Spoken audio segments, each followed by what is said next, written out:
There are different methods indeed that can be used for monitoring and controlling. One possible classification is where we put on the one hand techniques that exploit only runtime data, meaning they only look at ongoing cases, they don't look at closed cases. These techniques go under the name of business activity monitoring, or BAM, and they are typically performed online. So for example, a customer inquiring about the status of their orders, or having an understanding of the current workload of all the process participants or roles that are associated with a given order-to-cash process.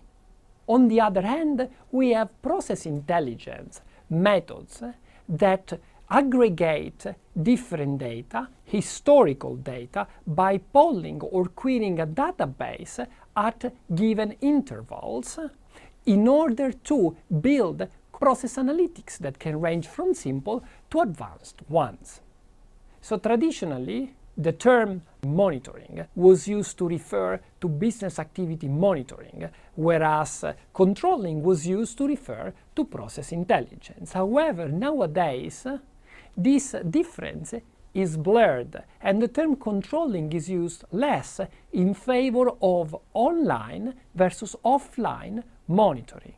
And also, with the use of modern technology, it is possible to build even very sophisticated process analytics, for example, those based on complex event handling online. And we generally refer to monitoring for both types of methods, online and offline, or monitoring using runtime data versus monitoring using historical data. Coming back to our classification, process intelligence can be divided into statistics-based analytics and model-based analytics. The former are based on statistical analysis, which can range from high-level, simple descriptive statistics. So for example, giving statistics about a given metric like average, maximum and standard deviation on the cycle time, or giving statistics about resource utilization and being able to compare the statistics related to ongoing cases with those in the last trimester, in the last year, or for example being able to compare resource performances across different departments of the organization. On the other hand, model-based analytics use process mining methods to provide deep insights into the actual business processes that are performed in the organization.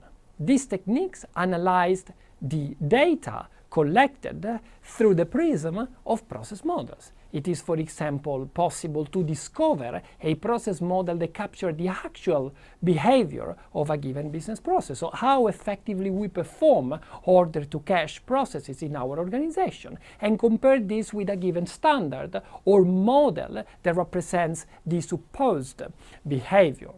Or also to understand root causes for differences between different variances. For example, between orders that are performed in Australia versus orders that are performed in New Zealand.